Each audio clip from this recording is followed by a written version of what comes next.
नाज़रीन किराम, अगला प्रोग्राम है राह अमल।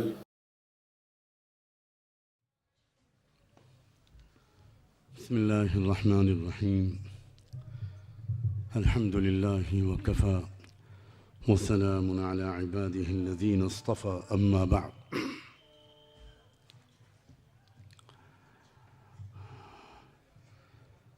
मेरे बहुत प्यारे भाई वामन वेशराम जी देश विदेश से आए हुए एक बहुत बड़े मिशन के लिए आए हुए भाइयों और बहनों,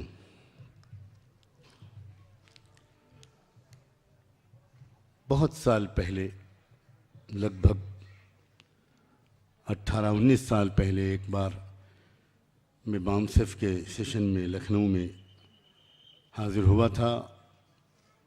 उसके बाद ये मेरा शायद दूसरा मौका है जब मैं आज यहाँ आपके दरमियान हूँ।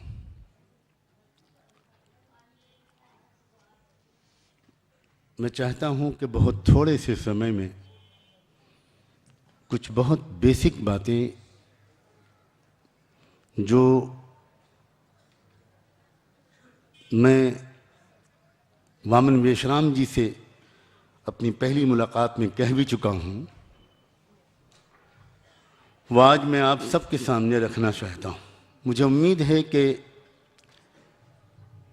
ये जो बहुत अजीम मिशन और कॉज के लिए आप कोशिश कर रहे हैं,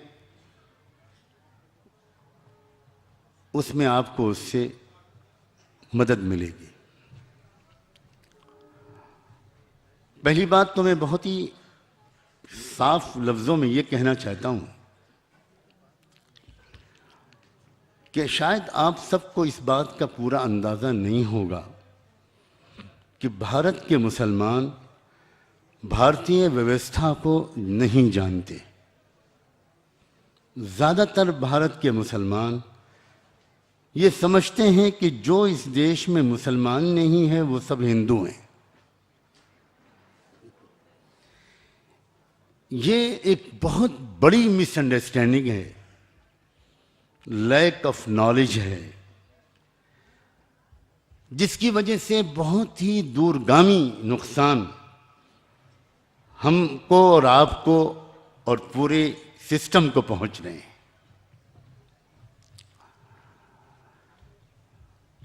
बहुत सोच समझकर एजुकेशनल सिस्टम से इस व्यवस्था को छुपाया गया और इसका प्रयास किया गया कि ज़्यादातर लोग इस व्यवस्था को न समझ पाएं। भारत असल में एक ट्राइबल बेस्ड कॉन्टिनेंट रहा है। अलग अलग ट्राइब्स यहाँ पर रहे हैं जिनको आज के ज़माने में कास्ट कहा जाता है, लेकिन इस बात को उस ख़ास दिमाग ने, जिसका आप बार बार आज नाम ले रहे हैं, उसने सोच समझकर छुपाया है। बहुत बड़ा काम होगा अगर इतना ही काम आप और हम मिलकर करने में सफल हो जाएं कि भारत के एक एक वासी को पहले ग्राउंड रियलिटी समझा तो दें। हम बताएं तो कि यहां ऐसा नहीं है जैसा कि कहा जाता है, बार बार कहा जाता है, और उसी बात का इतना शोर मचाया गया। और ये शोर जो मचाया गया ये सिर्फ भारतीय ब्राह्मणों की तरफ से नहीं मचाया गया। मैंने एक बात अपनी उस मुलाकात में मेल अपने वेशराम जी से भी कही थी और मैं फिर आपसे कहता हूँ, थोड़ा सा इशारा मुझे अभी हमारे जो आखिरी वक्ता थे उनसे बातचीत से मिला है। ये जो ब्राह्मणिक सोशल ऑर्डर है या जो ब्राह्मणी व्यवस्था है, इसने सिर्फ भारत के समाज को बिगाड़ा हो और पूरी दुनिया के समाज के बिगाड़ने में इसका कोई रोल ना हो, यह हमारी जानकारी की कमी है। आपको हैरत होगी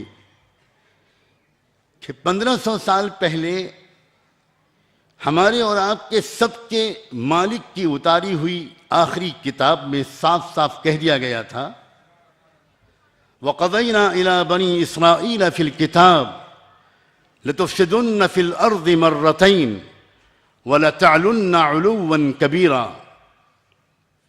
हम तुमको वार्न करना चाहते हैं ऐ इंसानों, हम सारी दुनिया के इंसानों को ये वार्न करना चाहते हैं, आगाही देना चाहते हैं कि एक खास खानदान के लोग हैं जो पूरी दुनिया की तारीख में 2 मरतबा फसाद मचाएंगे, पूरी दुनिया की तारीख में 2 मरतबा बहुत बड़े पैमाने पर अन्याय करेंगे। और वो कौन लोग हैं?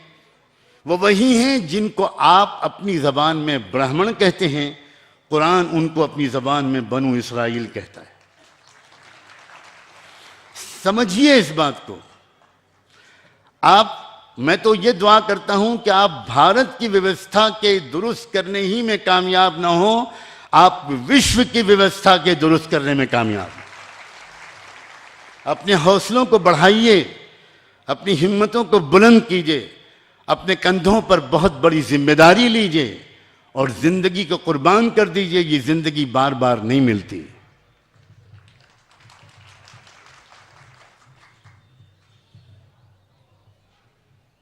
इसराइल ये अरबी जबान का शब्द है, कहा जाता है ये असल में हिब्रू जबान का लफ्ज है। ये एक खानदान था, बहुत अच्छे लोग थे ऊपर, इसमें बहुत अच्छे लोग थे, लेकिन उसके बाद उनकी संतानें बिगड़ी और उनके अंदर कुछ खास चीजें आईं। कॉन्स्पिरेसी करना, एक्सप्लॉयटेशन, सारी रिसोर्सेस को अपने हित में इस्तेमाल करना, दुनिया की कौमों को आपस में लड़ाना,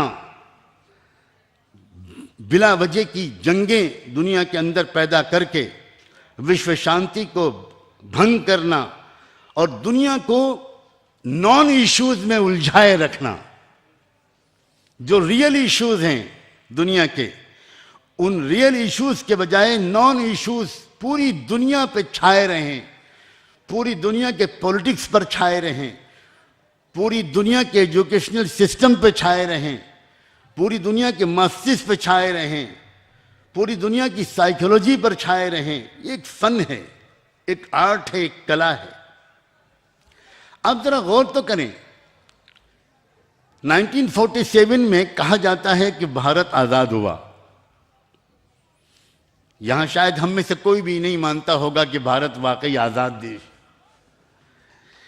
मेश्राम जी ने भी जब आजाद कहा था तो कथा कथित आजादी कहा था। मैंने इसको मार्क किया था, सो कॉल्ड। कैसी आजादी है कि चावल हमारे देश में कितने भाव में बिकेगा ये वर्ल्ड बैंक तय करता है। नीम हमारे देश में कब बिकेगा, बिकेगा कि नहीं बिकेगा, उसका पेटेंट होगा कि नहीं होगा, यह IMF तय करता है। हम सेक्स एजुकेशन अपने बच्चों को देंगे, ये UNO तय करती है। हम आजाद किधर से हो गए मेरी समझ में नहीं आता। आजादी नहीं थी वो असल में आए थे ब्राह्मण लोग बाहर से। मेरे शब्दों पर गौर करना, मैं नहीं कह रहा हूं कि ब्रिटिशर्स आए थे, मैं नहीं कह रहा हूं कि अंग्रेज आए थे, मैं कह रहा हूं कि ब्राह्मण्स आए थे। Who are Brahmins? Aryans are the Brahmins. याद रखना, आर्यंस को आर्यन इसलिए कहते हैं कि वो इराक के उस गांव में पैदा हुए थे जिस गांव का नाम है ऊर। उस गांव ने पूरी दुनिया को मूर्ति पूजा का कल्चर सिखाया। वो गांव पूरी दुनिया को मूर्ति पूजा में फंसा देने वाला गांव है। और उसी में इंसानियत को आज़ाद करने के लिए, क्योंकि इंसानों को गुलाम बनाने के लिए हमेशा से सबसे बड़ा सूत्र रहा है मूर्ति पूजा। मूर्ति पूजा की वजह से इंसान अपने को छोटा और किसी और को बड़ा मानने लगता है। इंसान अपनी आज़ादी का सेल्फ कॉन्फिडेंस खत्म कर देता है। जबकि दुनिया की सबसे बड़ी सच्चाई यह है कि इंसान से बड़ा इस दुनिया में कोई नहीं है। गरीब से गरीब इंसान, एक अंधा इंसान, एक लूला और लंगड़ा इंसान, एक अपाहज इंसान जो सुन नहीं सकता, जो बोल नहीं सकता, वो इंसान भी गौरव से ये कह सकता है मैं बड़ा हूं और ऐ सूरज तुम मुझसे छोटे हो, ऐ चांद तुम मुझसे छोटे हो, आसमान तुम मुझसे छोटे हो, सितारों तुम मुझसे छोटे हो, हवाएं तुम मुझसे छोटी हो, यहां तक कि फरिश्तों तुम मुझसे छोटे हो, इसलिए कि मैं तुम्हारे लिए नहीं बना, तुम सब मेरे लिए बने हो। इंसान से बड़ा सिर्फ इंसानों का पैदा करने वाला है, जिसकी कोई मूर्ति नहीं बना सकता, जिसका कोई आकार नहीं बना सकता। इसीलिए ऊर के उस गांव में सबसे पहले मूर्ति पूजा के खिलाफ जो संघर्ष शुरू किया था, वो शुरू किया था उस इंसान ने जिसका नाम था इब्राहीम अलैहिस्सलाम, जिसको आग में जलाया गया, जिसको पहाड़ों से फेंका गया, जिसको गांव से निकाला गया, जिसका सोशल बाइकआउट किया गया, जिसके पिताजी ने उसको छोड़ दिया, जिसके खानदान ने उसको छोड़ दिया, मगर वो चूंकि सारे इंसानों से प्यार करता था और वो अपने लिए जीने के बजाय दूसरों के लिए जीने का अपने खुदा से वादा कर चुका था, इसलिए उसने कहा मैं मूर्ति पूजा के खिलाफ आवाज लगाता रहूंगा, चाहे तुम मेरे साथ जो करो, इसलिए कि मैं जानता हूं जब तक इंसान मूर्ति पूजा करता रहेगा वो इंसानों की गुलामी से आजाद नहीं हो सकता। इंसानों को इंसानों की गुलामी से आजाद दिलाने वाली चीज सिर्फ एक है, वो ये कि इंसान अपने मालिक को पहचाने और पहचानने का ढोंग न रचाए। इस जमाने में तो मुसीबत यह है कि धर्म के नाम पर ढोंगी दुनिया में बहुत बड़ी तादाद में, मस्जिदों में भी हैं, मज़ारों में भी हैं, मंदिरों में भी हैं, गिरजाओं में भी हैं। उसकी वजह से दुनिया के अच्छे इंसान सही धर्म से मायूस हो गए। वो ऊर गांव है जहां से निकले आर्यंस, और उन्हीं आर्यंस को कहा जाता है ब्राह्मण। मेरा इस पर एक रिसर्च है, कई साल मैंने इस पर रिसर्च किया, एक पूरी टीम थी एकेडमी की, मैंने इस पर थीसिस लिखा। मैं पूरे 100% कॉन्फिडेंस के साथ कहता हूं कि पूरी दुनिया को जो इस वक्त तबाह कर रहे हैं, सिर्फ भारत को नहीं, वो हैं ब्राह्मण्स, वो हैं आर्यंस। आप सोचो जरा कि 1947 में सो कॉल्ड आज़ादी दी गई भारत को, और नेक्स्ट ईयर 1948 में इसराइल के नाजायज बच्चे को जन्म दे दिया गया। ये कोई कोइंसिडेंस नहीं है, ये पूरी दुनिया के ब्राह्मण्स का एक सोचा समझा एक वर्ल्ड ऑर्डर लाने का एक तरीका था। पूरे पहले भारत की व्यवस्था को तोड़ा गया, भारत के अंदर जो नॉन ब्राह्मण्स हैं, जो मूल निवासी जिनको आप कहते हैं, उनको कमजोर किया गया, उनको कई हिस्सों में बांटा गया, उनको नॉन इश्यूज पर आपस में लड़ाया गया। और पब्लिक तो बेचारी कुछ जानकार होती नहीं, वो जिस किस्म के जज्बाती स्लोगन्स लगा दो, पब्लिक तो जिंदाबाद मुर्दाबाद करने लगती। मैंने कितनी पॉलिटिकल रैलीज में, जब मैं यंग स्टूडेंट था, तो जब पॉलिटिकल रैलीज निकलती थी तो मैं देखता था, इत्तेफाक से मेरा जो घर और मेरा जो मदरसे का बीच का रास्ता था, उसी में ज़्यादातर बहुत बड़ा ग्राउंड था, सारी पॉलिटिकल रैलीज उसी में होती थी। तो मैं देखता था कि पिछले हफ्ते जो लोग पिछली फला पार्टी की रैली में आए हैं, वही लोग आज उसकी अपोजिशन पार्टी की रैली में आए और बड़े जोर से नारा लगा रहे।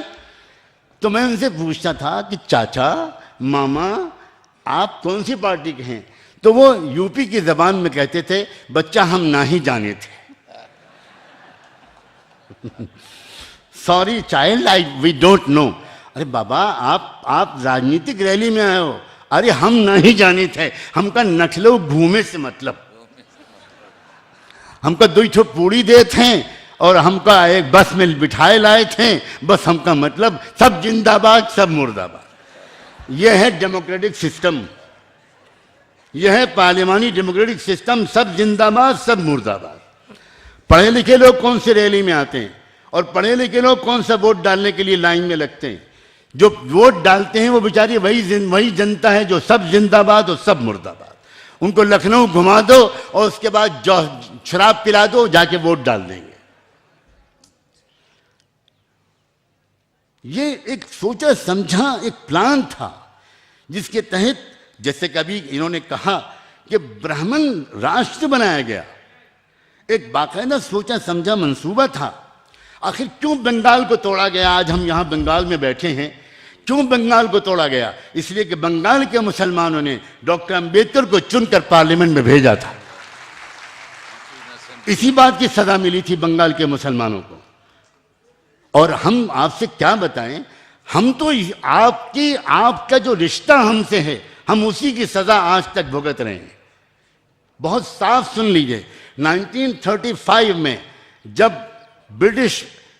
जब इंडिया एक्ट बनाया गया, बल्कि उससे पहले जब डॉक्टर अंबेडकर ने उस 6 घंटे की नॉन स्टॉप तकरीर में उन्होंने इस बात का ऐलान किया कि अब हमको धर्म परिवर्तन करना है, अब हमको अपना धर्म बदलना है, इस धर्म के अंदर रहते हुए हमको न्याय नहीं मिलेगा। जैसे ही इधर डॉक्टर अंबेडकर ने उस महाराष्ट्र के उस गांव में 6 घंटे की नॉन स्टॉप हिस्टोरिकल स्पीच में उन्होंने इस बात का ऐलान किया, नेक्स्ट 13 डेज के बाद ब्रिटिश पार्लियामेंट ने इंडिया एक्ट 1935 पास कर दिया। क्या मतलब इसका? यह है इंटरनेशनल ब्राह्मणिज्म, यह है समझने की जरूरत। 1935 का जो इंडिया एक्ट बना, उसके नतीजे में उन्होंने तय किया कि इंडिया के अंदर अब जनरल इलेक्शन कराओ और नॉन इश्यूज पर लोगों को लड़ाओ, वरना अगर असली इशू तक इंडिया की पब्लिक पहुंच गई तो उसके बाद फिर हम कुछ कर नहीं पाएंगे। फिर लोग नॉलेजेबल हो जाएंगे, लोग इन्फॉर्म्ड हो जाएंगे, लोग अवेकन हो जाएंगे, लोग जागरूक हो जाएंगे, समझ जाएंगे कि क्या हो रहा है, खेल हमारे साथ खेला जा रहा है। इसलिए उसके बाद जल्दी से उसके बाद फिर अब जब उसके बाद सेपरेट इलेक्टोरेट का मसला डॉक्टर अंबेडकर ने उठाया, और सच्ची बात यह कि सही जगह पर उन्होंने हिट किया था, लेकिन मैं अपने देश की और इंसानों की बहुत बड़ी बदकिस्मती मानता हूं कि पूना पैक्ट के जरिए डॉक्टर अंबेडकर को 10 कदम पीछे हटना पड़ा। 10 कदम नहीं, 100 कदम पीछे हटना पड़ा। काश ये पूना पैक्ट के जरिए उस गांधी जी के फेंके हुए जाल के चक्कर में न पड़ते तो आज इस देश का नक्शा कुछ और होता। लेकिन मायूसी की बात नहीं, निराशा की बात नहीं, संघर्ष में ऐसे मौके आते हैं, संघर्ष में हमेशा ये ग्राउंड रियलिटीज हैं, ये वॉर की स्ट्रेटजीज हैं। कभी कभी रुक जाना पड़ता है, कभी दाहिने घूम जाना पड़ता है, कभी बाएं घूम जाना पड़ता है, कभी 2 कदम पीछे हट जाना पड़ता है। तो इसलिए एक बात तो सबसे पहले मैं ये कहना चाहता हूं कि बहुत पेशेंस के साथ, बहुत सब्र के साथ, जहां तक मुसलमानों का सवाल है, मैं आपसे ये कहना चाहता हूं, और मैंने ये वेशराम जी से उस वक्त भी कहा था, इस बात के नेटवर्क बनाइए कि मुसलमानों को सही व्यवस्था का पता तो चले। मुसलमान आपको भी उसी नजर से देखता है जिस नजर से वो एक मंदिर में बैठे हुए पुजारी को देखता है, जबकि उसे बिल्कुल पता नहीं है कि आपको कोई ताल्लुक मूर्ति पूजा से नहीं है, आपका कोई ताल्लुक इस तमाम ये जो ढोंग रचा रखे गए हैं उससे नहीं है। उसे पता चलना चाहिए। और इस बीच में मैं ये बात भी बड़ी मोहब्बत और प्रेम के साथ, मैं खुदा को गवाह बनाता हूं कि मैं किस मोहब्बत के साथ यहाँ पर आया हूँ, मुझे क्या ताल्लुक है आपके इस मिशन से और आपके इस दर्द से। और मैंने जो वेशराम जी से मुलाकात की, मैंने महसूस किया कि अगर मैं इस मिशन में मैंने जाकर अपनी ताकत इसमें न लगाई तो मैं खुदा के यहाँ जवाब देना पड़ेगा मुझको। मैं खुदा के यहाँ मुझे जवाब देना पड़ेगा कि भाई कुछ लोग खड़े हुए थे, तुम उनका साथ क्यों नहीं दे रहे थे, क्यों नहीं तुमने उनके साथ खुलकर बात की थी। और मैं इस पर यकीन रखता हूं कि अगर मैंने आधी बात दिल में रखी और आधी बात न कही तो फिर मैं कभी अपने आप को माफ नहीं कर सकूंगा। इसलिए मैं एक बात पर और आगाही देना चाहता हूं। देखिए, इस बात को समझिए कि मूर्ति पूजा चाहे किसी की भी हो, वो इंसान का सबसे बड़ा अपमान है। मैं देख रहा हूं कि जो लोग मूर्ति पूजा के कल्चर के खिलाफ खड़े हुए थे, आज उन्हीं की मूर्तियां गांव-गांव में रखी जा रही हैं। जगह जगह मैं देखता हूं कि डॉक्टर अंबेडकर जी की मूर्ति रखी हुई है। क्या डॉक्टर अंबेडकर जी ने इसीलिए संघर्ष किया था कि तुम रामचंद्र और कृष्ण की मूर्ति छोड़कर मेरी मूर्ति की पूजा करो? इससे बड़ा कोई आरोप डॉक्टर अंबेडकर पर नहीं होगा, जहां तक मैं जानकारी रखता हूं। आज आपको यह अहद करना होगा कि अब हमको किसी की मूर्ति की जरूरत नहीं है। हर इंसान खुद एक सजीव मूर्ति है जिसके अंदर हम अपने मालिक का दर्शन कर सकते हैं। हर इंसान से बढ़कर भी कोई मूर्ति हो सकती है। यूपी में जब बीजेपी की सरकार थी, जो बेशराम जी के एनालिसिस के मुताबिक ब्राह्मणों की नंबर 2 की पार्टी है, नंबर 1 की नहीं। हाँ, ये नोट कीजिएगा कि नंबर 2 की पार्टी है, नंबर 1 की नहीं। नंबर 1 तो कोई और है जो दूध का धुला अपने को दिखाता है, जो बहुत ही सेकुलर बताता है, जिस पर हम कभी कभी उर्दू का ये शेर पढ़ते हैं। मालूम नहीं कहाँ तक आप उर्दू का वो शेर समझ पाएंगे। इतनी न बढ़ा पाक ये दामा की हिकायत, दामन को जरा देख, जरा बंद कुबा देख। जरा आप देखो तो अपने चेहरे को आईने में, कितने धब्बे लगे हुए हैं तुम्हारे चेहरे पर, और फिर तुम अपने को कहते हो सेकुलर। एक मरतबा राजीव गांधी जी से एक डेलीगेशन के साथ मेरी मुलाकात हुई। पूरे मुल्क के मुस्लिम उलमा और इंटेलेक्चुअल्स का एक डेलीगेशन था, और इलेक्शन से पहले मुख्तलिफ पार्टियों के लीडरों से हम लोगों की मीटिंग्स हो रही थी। राजीव जी से मुलाकात हुई। मेरी उम्र उस वक्त मुश्किल से रही होगी 35 ईयर्स 36 ईयर्स। तो हमारे साथ बहुत सीनियर लोग थे, बहुत यूनिवर्सिटीज़ के वाइस चांसलर्स, बड़ी बड़ी सेमिनरीज के प्रोफेसर, बहुत बड़े बड़े लोग। लेकिन उन्होंने मुझे कहा कि भाई बातचीत की शुरुआत तुमको करनी है। तो मैंने कहा कि भाई मैं बहुत सख्त अटैक करता हूँ, इसलिए आप मुझको बातचीत की शुरुआत मत करो, वरना बातचीत तो असफल होनी ही होनी है। तो मुझसे मेरे साथ मेरे जो लीडर थे काजी मुजाहिदुल इस्लाम साहब, उन्होंने कहा क्रिकेट नहीं खेला कभी, क्रिकेट में फास्ट बॉलिंग अटैक होती है, बाउंसर्स मारे जाते हैं, इसलिए पहले हम कह रहे हैं तुम बात करो। मैंने कहा ठीक है, आप विकेट कीपर अच्छा खड़ा कीजिए और इनको हेलमेट पहना दीजिए, मैं अभी अटैक करता हूँ।